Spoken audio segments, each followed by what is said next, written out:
हवाई जहाज़ों पर पहले शौचालय 1920 के दशक में आए, जब विमानन का विकास होने लगा और यात्रियों के लिए यह अधिक आरामदायक बनने लगा।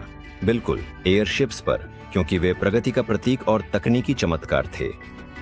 शुरुआत में शौचालय के रूप में साधारण बाल्टियां या ढक्कन वाले डिब्बे इस्तेमाल किए जाते थे, जो कचरा इकट्ठा करने के लिए बनाए गए थे। वे न तो बहुत स्वच्छ थे और न ही सुविधाजनक, लेकिन शौचालय की पूरी तरह से अनुपस्थिति की तुलना में यह एक महत्वपूर्ण प्रगति थी। जैसे जैसे विमानन का विकास हुआ और उड़ानों की अवधि बढ़ी, अधिक उन्नत शौचालयों की आवश्यकता और भी स्पष्ट होती गई।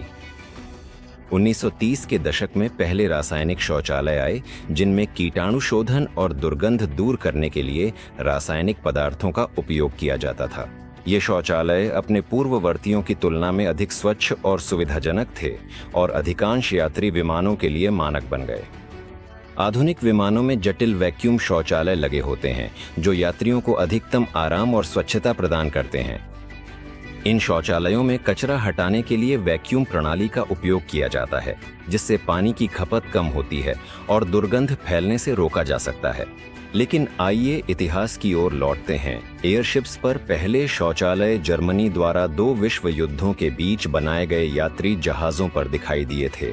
उदाहरण के लिए, प्रसिद्ध एयरशिप हिंडनबर्ग पर शौचालय काफी कार्यात्मक थे, भले ही वे साधारण से ही क्यों ना हो। ये शौचालय गोंडोला के निचले हिस्से में विशेष रूप से निर्धारित क्षेत्रों में स्थित थे, जहां शावर केबिन भी मौजूद थे।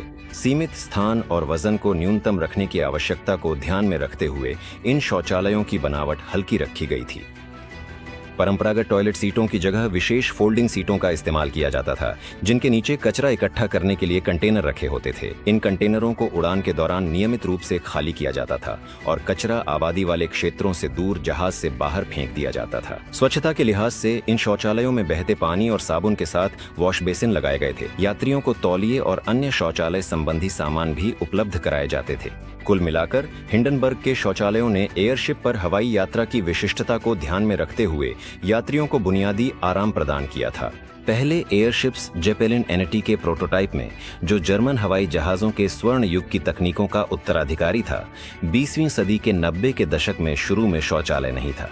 इसी वजह से यह मजाक प्रचलित हुआ कि एनटी का मतलब नो टॉयलेट है, जबकि असल में इसका अर्थ न्यू टेक्नोलॉजीज है। लेकिन बाद में जहाज पर शौचालय लगाए गए, हालांकि उनमें खिड़की तुरंत नहीं लगाई गई थी। नई पीढ़ी के एयरशिप में शौचालय उच्च तकनीक वाले सैनिटरी केबिन होंगे, जिन्हें हवाई जहाज की विशिष्टताओं को ध्यान में रखते हुए डिजाइन किया गया है। एक महत्वपूर्ण पहलू होगी बंद चक्र प्रणाली, जो अपशिष्टों की प्रोसेसिंग और पानी की खपत को न्यूनतम करने की सुविधा देगी। यह लंबे समय तक उड़ान के दौरान वजन कम करने और संसाधनों की बचत के लिए आवश्यक है। केबिन स्वयं हल्के लेकिन मजबूत कंपोजिट सामग्री से बनाए जाएंगे, जिससे उनकी टिकाऊपन और कंपन के प्रति स्थिरता सुनिश्चित होगी। अंदर आधुनिक शौचालय लगाए जाने की योजना है, जिनमें वैक्यूम फ्लशिंग सिस्टम होगा, जैसा कि विमानन में इस्तेमाल होता है, ताकि अपशिष्टों को प्रभावी ढंग से हटाया जा सके। इसके अलावा स्वच्छता पर विशेष ध्यान दिया जाएगा।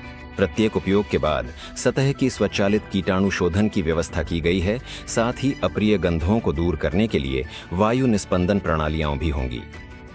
यात्रियों की सुविधा के लिए आधुनिक टच स्क्रीन, हैंड ड्रायर और बैकलाइट वाले सुंदर शीशे लगाए जाएंगे। इंटीरियर का डिजाइन एक मिनिमलिस्टिक शैली में हल्के रंगों और स्पर्श में अत्यंत सुखद सामग्रियों के साथ सावधानी पूर्वक किया जाएगा। यदि आप नई पीढ़ी के एयरशिप के निर्माण में भाग लेना चाहते हैं और उड़ान यानों की आधुनिक तकनीकों के बारे में अधिक जानना चाहते हैं, तो विवरण में दिए गए लिंक पर जाएं।